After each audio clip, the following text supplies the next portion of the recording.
Okay, so you can see why there was an enormous amount of doubt at this time, and very good reason for it. The traditional world was crumbling in all sorts of ways. There were all sorts of horrible tensions in there, leading to bloody wars. And at the center of those wars was an intractable dispute, which seemed very, very pointedly to raise a fundamental philosophical problem. How can we know what's right?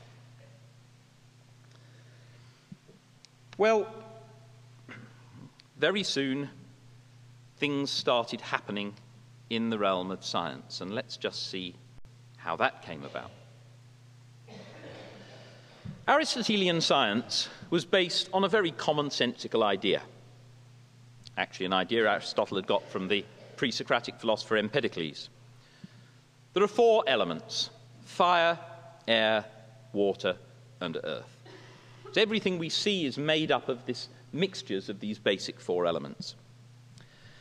Now, these things have natural motions. For example, if you take something that's made primarily of earth and you let go of it, it falls. We're used to that. Earth has a natural motion downwards. Fire has a natural motion upwards. Well, this all makes sense. Things made of earth are seeking their natural place. The natural place of earth, material made of earth, is the center of the universe, the center of the earth. So it's entirely natural that things made of earth move towards that. Likewise, fire, air, water. Their natural position is with earth in a sphere at the center, then water, then air, then fire. And the motions we see match with that. The heavier things are, the more earth they contain, the faster they fall, in proportion to their weight. What about the heavens? We look up at the heavens and we see bodies that do not fall towards the earth. Instead, they move in circles around the earth. How can that be? Well, they must be made of a different kind of stuff. Let's call it ether. So there is this fifth element, this quintessence, a fifth essence, of which all the heavenly bodies are composed. That explains why they move in circles. That is their natural motion. Why should circularity be their natural motion? Well, circularity is the closest they can get to the perfection of the eternal God.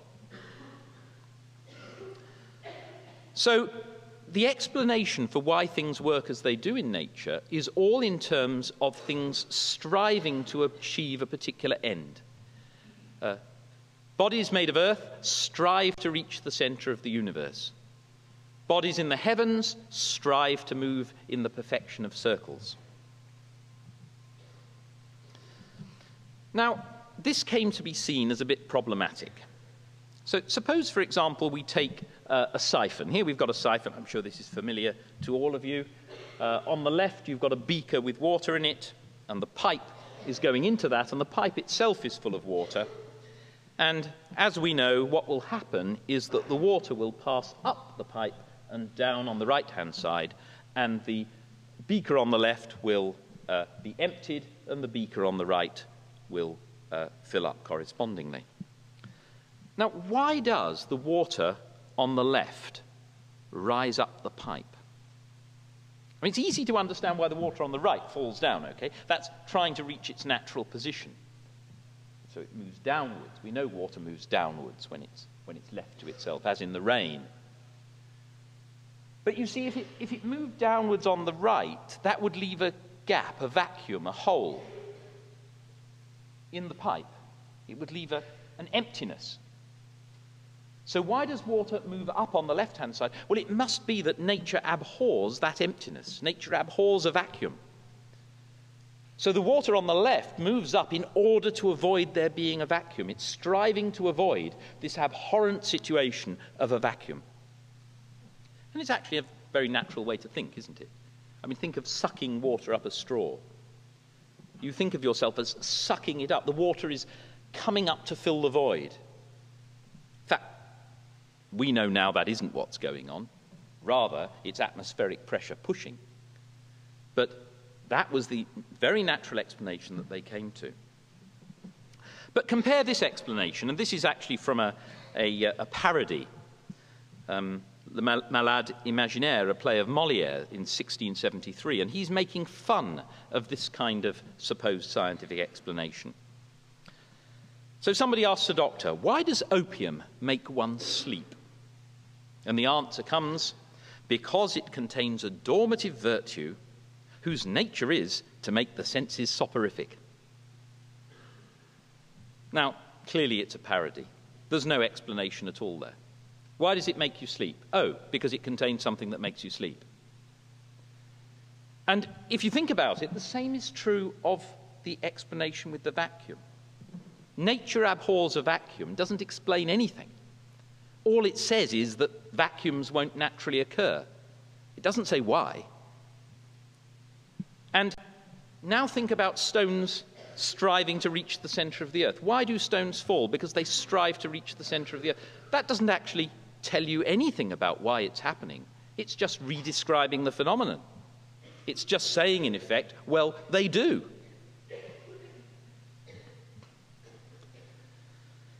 Now, not only was Aristotelian science very unsatisfactory from this point of view, simply saying that something does X because it wants to do X doesn't actually give you any explanation at all, but there were specific problems with it.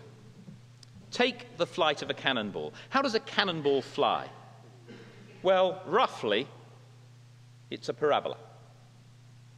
The shape of the curve when it falls is almost the same as the shape of the curve when it's going up into the air. Slight difference because of air resistance, it'll slow down a bit, but more or less it's a parabola. But you go and look at pictures at the time, just before the early modern period, look at pictures of cannonball flight, and you'll see they describe it like this. As though at the end of the flight it's dropping almost vertically. And that's because their theory of motion would imply that. While there's an initial impetus from the explosion, sure, the cannonball can keep going horizontally. But as soon as that impetus goes, it just restores its natural motion, which is downwards. Or take a sledge sliding on flat ice. Suppose you've got a lake of water that's frozen over. So very smooth, very flat ice. And you push a sledge on it, and then you let go. What happens? The sledge keeps going. How can that be? Once you've stopped pushing, how is it that the sledge keeps going? Well, Aristotelians came up with various explanations. They said, oh, well, as it goes through the air, it sets up vortices of air, and the vortices keep pushing it. That's why it keeps going. None of these explanations was very satisfactory. What Galileo said was, no, actually, the sledge keeps going because the natural motion of things is to keep going in the same direction they're going at the same speed unless acted upon by a force. What requires explanation is not why the sledge keeps going. What requires explanation is why it stops. And that's a fundamentally different view of things. No longer are you saying that things naturally move towards the center of the earth. You're now saying that they simply stay where they are or keep going in a uniform direction at a uniform speed unless they are acted upon by a force. And that, of course, introduces forces like gravity. Galileo is famously reported to have performed another experiment. Scholars doubt, actually, whether he really did. But it's a nice story. Go to the top of the Leaning Tower of Pisa, take, say, a cannonball and a marble, a large and a small ball, drop them, and see how fast they fall. And what you will find is that they fall at almost the same speed. Not exactly the same speed, because of air resistance. But so maybe you will have seen on the web or whatever. I remember vividly from when I was a lad, when David Scott, the Apollo astronaut, I think it was Apollo 17 or something, went to the moon, took out his hammer, took out a feather, dropped them on the moon, where, of course, there is no atmosphere, and they fell at the same speed, hit the ground together. A very nice illustration that Aristotle is wrong. On Aristotle's theory, the larger object should fall much, much faster than the smaller object. So Aristotle's physics is looking in serious trouble for a range of reasons. But that's not the worst that was to happen. The telescope was invented in 1608. Its initial uses were things like military. You can see when the enemy is advancing, you can see how many there are, and so on. Or if you're a merchant and you want to know whether your ship is arriving into port, you can take a look and see things at a much greater distance than before. What Galileo did, as well as perfecting the telescope, he made a much better one than anyone had before. He had the bright idea of turning it upwards, looking at the sky. Well, what did he find?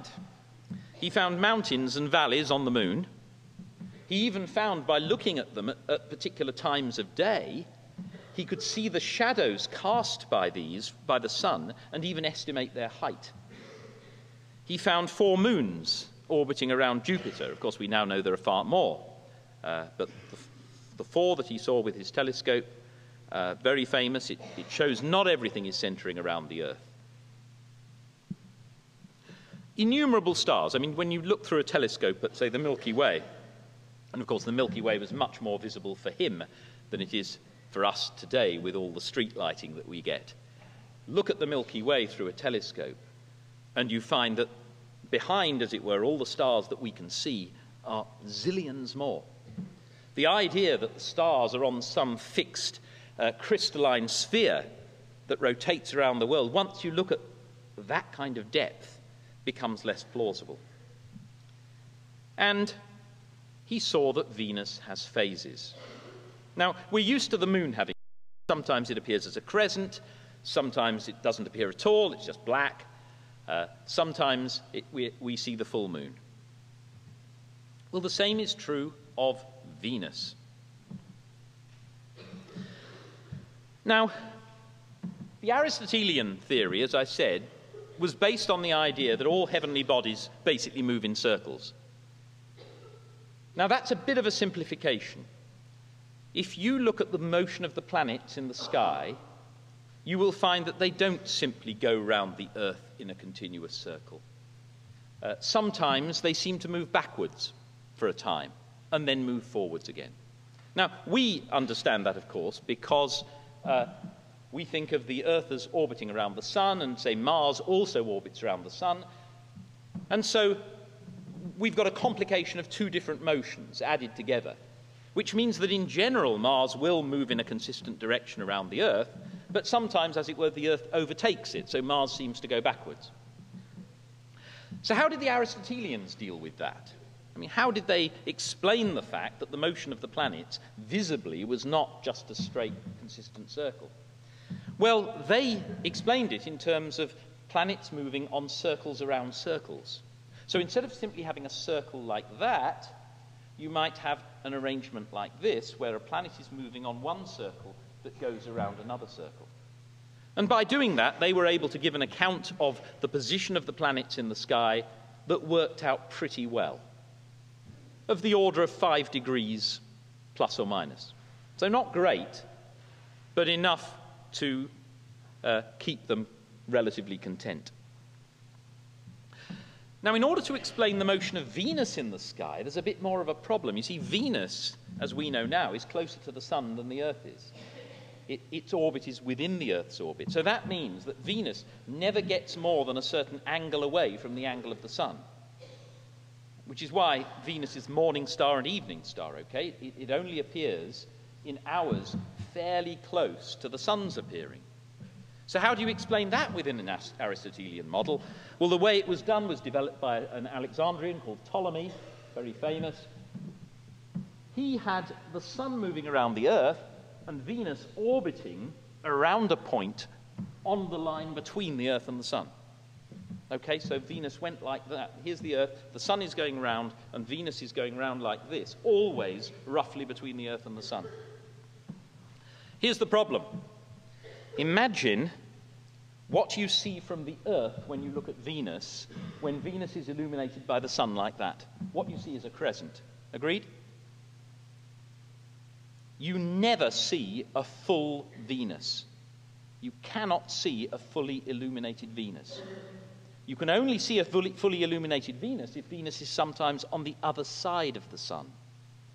Even then, of course, you never see it fully illuminated because the sun would be in the way, right? The sun is far too bright. But the point is that what we do see is Venus nearly full. When the sun has just gone down, there's Venus nearly full. And the only possible conclusion is that Venus is on the other side of the sun from us at that point. So these precise astronomical observations really caused immense problem for the Aristotelian worldview. They blow it apart. Okay, so that helps to explain why Galileo was such an important figure, had a great influence on Descartes as well. And as I've said, it's not just the detailed astronomy that is the problem, it's the whole conception of science. Aristotelian science was based on purposes, what's called final causation, things striving to reach a particular final state. Whereas Galileo preferred a model based on efficient causation, one thing bashing into another, making it move. Matter doesn't strive. It's not that material things have some sort of desire to reach a particular state. Instead, things happen because one thing acts on another, pushes it, as in billiard balls banging into another, or as in water in a pipe, pushing it along. So the outcome doesn't depend on some foreseen final state. It depends on where the causal sequence happens to lead. And so you get the ideal of the mechanical philosophy. The paradigm, the sort of standard thought about efficient causation, is mechanical contact. That is intelligible. The Aristotelians had said that things move because they're striving to reach a particular situation. They thought that was intelligible. They thought that made the world comprehensible because it made physical things act in the same sort of way as we do. But the advocates of the mechanical philosophy, the early modern period, wanted to say, no, that isn't the right kind of intelligibility that we should be looking for. We should understand causation in terms of one thing bashing into another, the familiar contact of billiard balls, or, as I've said, pressure of water in a pipe. That seems both genuinely explanatory and genuinely intelligible.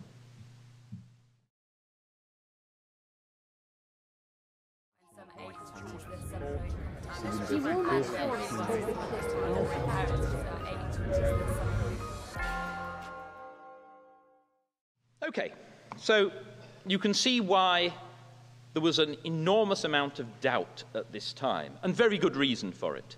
The traditional world was crumbling in all sorts of ways. There were all sorts of horrible tensions in there, leading to bloody wars. And at the center of those wars was an intractable dispute which seemed very, very pointedly to raise a fundamental philosophical problem. How can we know what's right? Well, very soon things started happening in the realm of science, and let's just see how that came about.